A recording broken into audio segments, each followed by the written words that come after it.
C.O. Cannon here from Fiction Atlas Press, bringing you another Indie Connection. This week, I'm going to be telling you about indie books that you might enjoy if you're a fan of 5 Feet Apart. The first book I have for you is called Cross by D.A. Roach. Ray Cross wasn't a hero. He could die too easily, but some things are worth risking death. Ray Cross was born with a genetic disorder, resulting in a fragile body.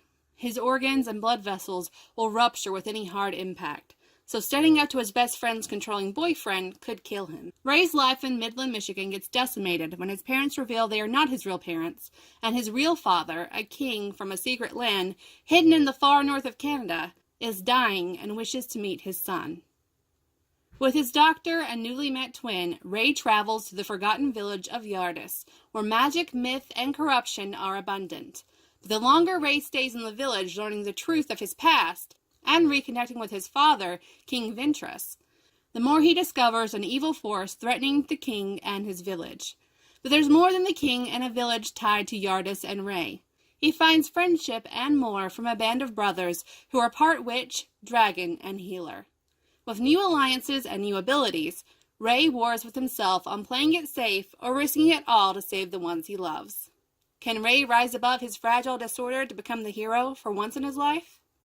The second book I have for you is called Suicide Watch by Kelly York. I find the lonely ones like me, the people who haven't lost anything because they never had it to begin with. Vincent has spent his entire life being shuffled from one foster home to the next. His grades suck. Making friends? Out of the question, thanks to his nervous breakdowns and unpredictable moods. Still, Vince thought when Maggie Atkins took him in, he might have finally found a place to get his life and his issues in order. When Maggie dies, it all falls apart. A year ago, Vince watched a girl leap to her death off a bridge. He's starting to think she had the right idea. Through a pro-suicide forum, Vince meets others with the same debate regarding death. Cancer-ridden Casper, who would rather off herself than slowly waste away. And there's quiet, withdrawn Adam, whose mother wouldn't notice if he fell off the face of the planet. As they gravitate toward each other, Vince searches for a reason to live while coping without Maggie, coming to terms with Casper's imminent death, and falling in love with a boy who doesn't plan on sticking around. The third book I have for you is called Hereafter by Jessica Bashir. The end is only a painful beginning. 17-year-old Nin was too young to die. Just when she was ready to break out of her shell and head to college on the West Coast with her best friend, her life meets its violent and unexpected end. Dylan Dawson's short experience was laughably unfair, from start to finish. He doesn't need to remember his death to know that he deserved it, so waking up between two dumpsters in the city was no major surprise. Meeting a bright-eyed girl like Nin was. Together, in the Hereafter, the two of them spend one endless summer exploring their new world. And just when the undeniable sparks ignite between them, Nin and Dylan discover that their second chance at life isn't so impossible after all. Given the chance to change their fates, Nin and Dylan must decide, life or love. Weaving through past and present and alternating perspectives, the Hereafter is a heart-wrenching and emotional journey about young love and second chances.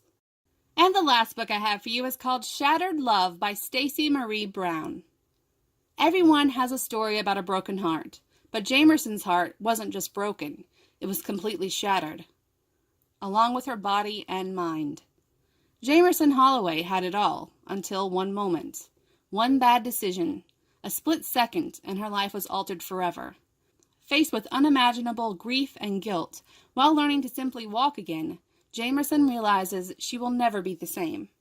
Everyone wants her to get back to who she was before, but nothing of her old life feels real to her anymore. The only one who understands what she's going through is someone who has been cruel to her and someone she hated, the other survivor. Hunter Harris is totally off limits and full of secrets. Though each blame the other, they are the only ones to help start to repair their shattered lives. But as the undeniable pull between them intensifies, she starts to wonder if she will ever learn the secrets he's been hiding, or if she even wants to.